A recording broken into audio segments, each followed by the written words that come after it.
Assalamualaikum warahmatullahi wabarakatuh. Nama saya Nezat Albifawazi, NPM 19106. Di sini saya akan menjelaskan tentang pengukuran. Pengukuran adalah suatu serangkaian kegiatan yang bertujuan untuk menentukan nilai dari suatu besaran dari benda dalam bentuk angka atau kuantitatif. Jadi, mengukur itu sendiri adalah suatu kegiatan yang berfungsi untuk mengaitkan angka-angka secara empirik dan objektif pada sifat-sifat dari suatu objek dan memberikan gambaran yang jelas mengenai objek tersebut. Kemudian yang kedua ada alat ukur atau instrumen. Jadi dalam pengukuran ini kita memerlukan suatu alat untuk mempermudah kinerja indera manusia, yaitu disebut sebagai perangkat atau alat ukur. Nah, instrumen ini sendiri adalah merupakan suatu alat yang digunakan untuk memudahkan kerja indera manusia yang tadi untuk melakukan proses pengukuran.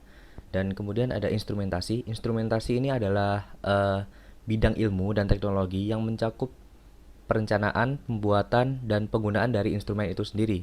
Jadi dalam pengukurannya seperti itu. Dari instrumentasi ini sendiri dapat disimpulkan bahwa alat ukur itu dapat dibagi berbagai macam.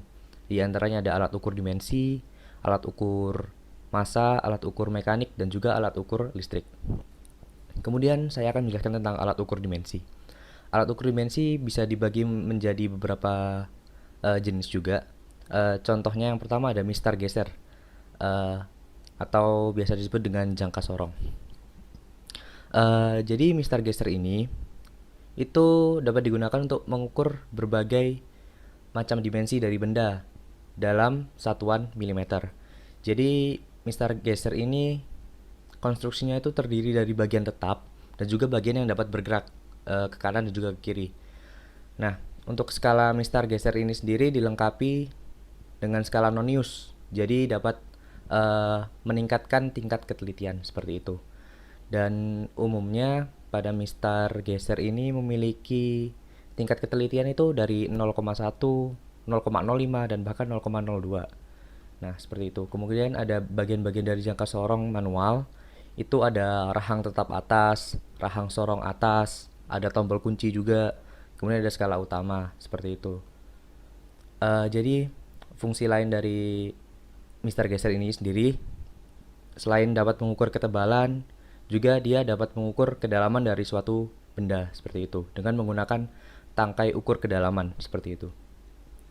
Kemudian yang kedua saya akan menjelaskan tentang Mister Geser Jam. Jadi Mister Geser Jam ini adalah sama seperti jangka sorong tapi dia disebutnya itu jangka sorong dial.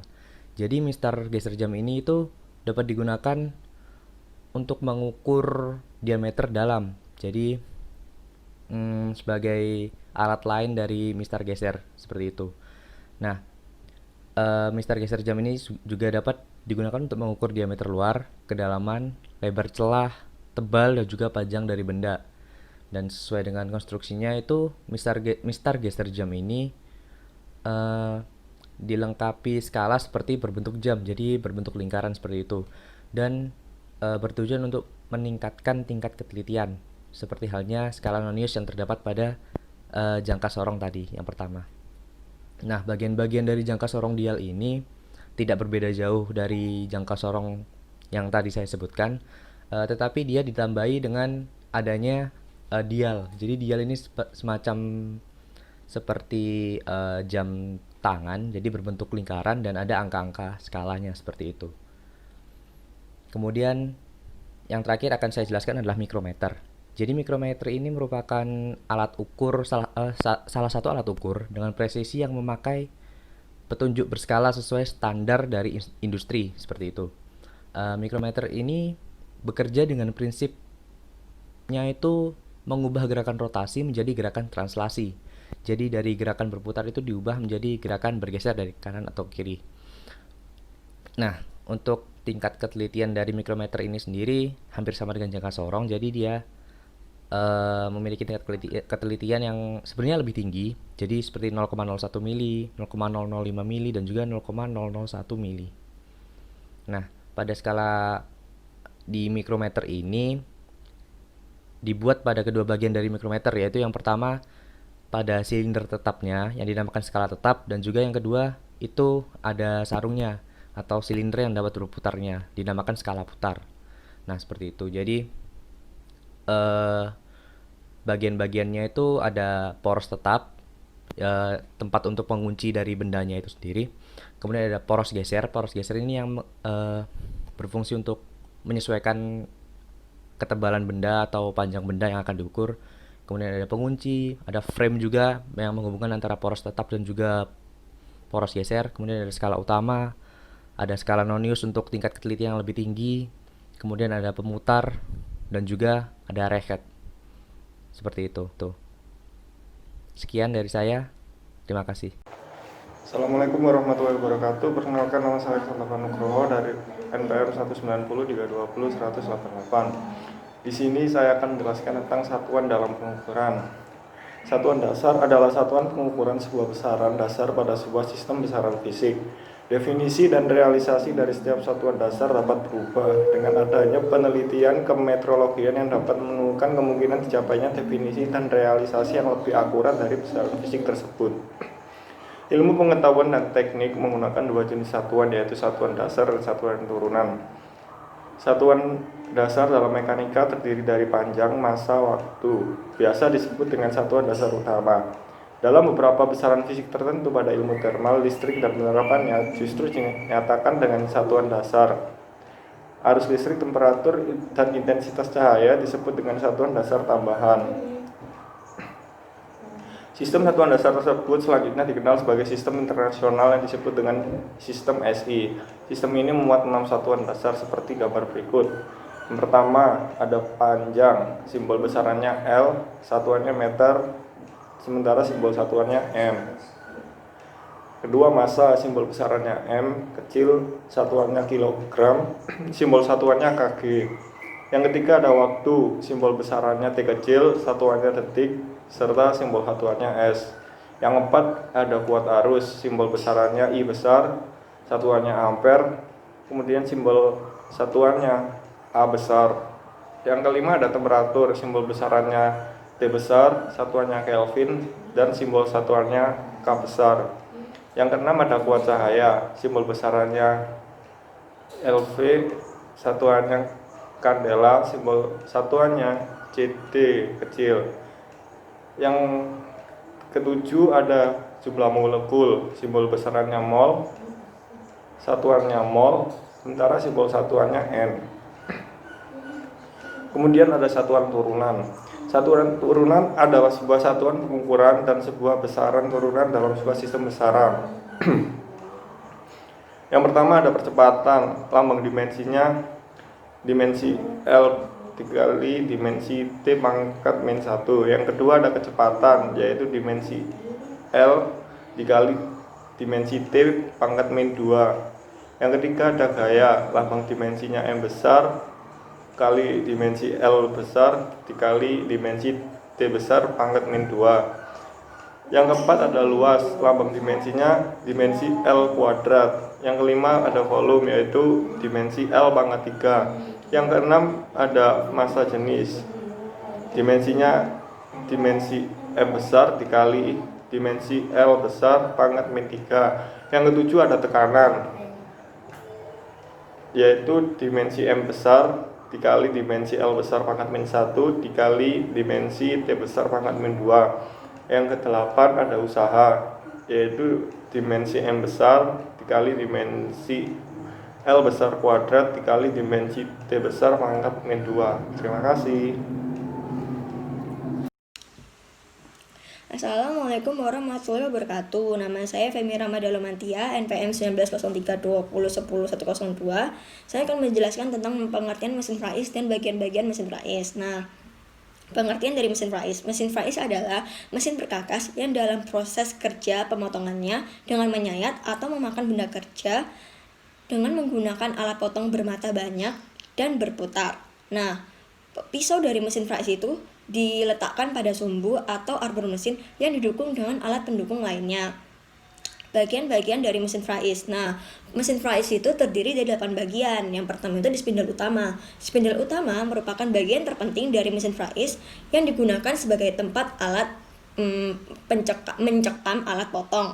Nah, dalam mesin Frais Spindle ini terdiri dari 3 jenis, yaitu yang pertama ada vertical spindle, horizontal spindle, dan universal spindle.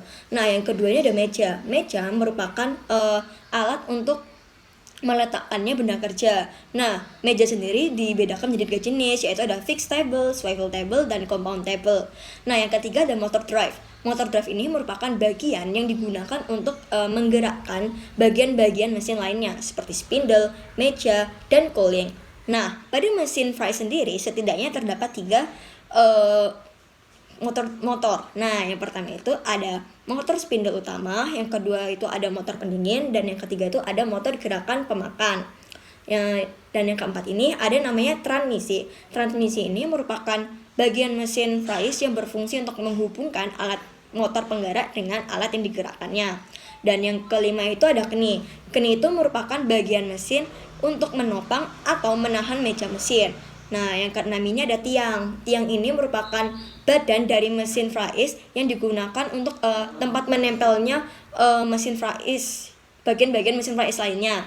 Terus yang ke-7 itu ada namanya dasar atau base. Nah, base ini merupakan bagian bawah dari mesin fries. Nah, bagian ini tuh berfungsi untuk menopang dari mesin fries dan sebagai tempat cairan pendingin. Nah, yang ke-8 ini ada kontrol. Kontrol ini merupakan pengatur dari bagian-bagian mesin yang bergerak. Nah, sistem kontrol sendiri itu terdapat ada 2, yaitu ada mekanik dan elektrik. Terima kasih. Bentuk mesin fries. Mesin fries memiliki bermacam bentuk akibat cara pengerjaannya. Berikut ini merupakan bentuk-bentuk dari hasil kerja mesin fries. Yang pertama merupakan bidang rata datar. Yang kedua, bidang rata miring menyudut. Yang ketiga, bidang siku. Yang keempat, bidang sejajar. Yang kelima, alur lurus atau melingkar. Yang keenam, segi beraturan atau tidak beraturan. Yang ketujuh, pengobaran lubang atau memperbesar lubang. Yang ke-8, roda gigi lurus, helix, paying, atau cacing. Yang ke-9, knock atau eksentrik, dan lain-lain. Prinsip gerakan mesin fries. Gerakan pemotongan terjadi saat alat pemotong berputar, disertai dengan gerakan pemakanan dan juga gerakan pengikat benda kerja. Gerakan berputar merupakan suatu gerakan utama pada mesin fries itu sendiri. Gerakan berputar yaitu pada saat alat pemotong berputar sambil memotong benda kerja. Yang kedua, gerakan pemakanan. Gerakan pemakanan yaitu adalah gerakan alat potong di sepanjang daerah benda kerja. Gerakan pemakanan ini berbentuk lurus atau melingkar. Yang terakhir, yaitu gerakan pengikat benda kerja. Gerakan pengikat benda kerja ini sendiri adalah gerakan menekan benda kerja dan alat potong yang memungkinkan sisi potong dapat dengan mudah memotong benda kerja itu sendiri. Jenis-jenis mesin fries. Yang pertama ada mesin fries horizontal. Mesin fries horizontal adalah mesin fries yang poros utama sebagai pemutar dan alat pemotongnya pada posisi mendatar. Mesin fries horizontal ini termasuk type keni, namun bentuknya sama dengan mesin fries universal. Biasanya mesin fries horizontal ini untuk mengerjakan permukaan datar dan alur. Tipe lain dari mesin fries horizontal ada type bed, di mana type bed ini lebih kuat karena meja mesin ditahan sepenuhnya oleh sadel yang terpasang di lantai. Kelemahan dari mesin fries horizontal ini banyaknya kontrol sehingga membuat pemotongan relatif lambat. Yang kedua ada mesin fries vertikal. Mesin fries vertikal adalah mesin fries yang poros utama sebagai pemutar dan alat pemegangnya berada pada posisi tegak. Spindle-nya dari mesin fries vertikal ini dapat dimiringkan ke arah kanan ataupun ke arah kiri dengan maksimal sudut 60 derajat. Mesin ini lebih fleksibel yang bisa dikerjakan oleh pemula maupun yang udah ahli atau disebut profesional. Biasanya mesin fries vertikal ini dapat mengerjakan permukaan yang bersudut, kemudian datar, beralur, melobang, dan dapat mengerjakan permukaan melingkar ataupun bulat. Yang ketiga ada mesin fries universal. Mesin freeze universal pada dasarnya merupakan gabungan dari mesin freeze vertikal dan mesin freeze horizontal. Mesin freeze universal ini dapat mengerjakan pekerjaan pengefreezan muka, datar, spiral, roda gigi, pengepor, reamer, serta pembuatan alur luar dan dalam. Mesin ini dilengkapi dengan peralatan yang mudah digeser, diganti, dan juga dipindah. Kemudian peralatan tambahan tersebut berupa meja siku, meja miring, meja putar, dan kepala spindle tegak. Jenis-jenis pisau freeze. Pertama ada pisau freeze sisi. Pisau freeze sisi ini digunakan untuk mengfreeze permukaan datar benda kerja dengan mesin freeze horizontal. Pada pisau freeze sisi ini ada 3 tipe. Pertama tipe H untuk baja keras, 2 tipe N untuk baja sedang, dan yang terakhir tipe W untuk baja lunak. Kemudian kedua ada pisau freeze muka. Pisau freeze muka ini mempunyai 2 arah sisi pemotongan, yakni di sisi muka dan di sisi samping. Kemudian kegunaan dari pisau freeze muka ini digunakan untuk memfreeze permukaan datar dan tegak benda kerja dengan menggunakan mesin freeze vertikal. Kemudian ketiga ada pisau freeze alur sisi dan muka, atau disebut pisau freeze celah. Kegunaannya untuk membuat alur atau celah dengan menggunakan mesin freeze horizontal. Keempat ada pisau freeze gergaji, atau biasa disebut pisau belah. Kegunaannya untuk membelah atau memotong benda kerja dan membuat alur. Kelima ada pisau freeze pembentuk, disebut juga dengan foam milling cutter. Kegunaan dari pisau ini untuk membentuk permukaan benda kerja. Yang keenam ada pisau freeze roda gigi. Kegunaannya untuk membuat roda gigi.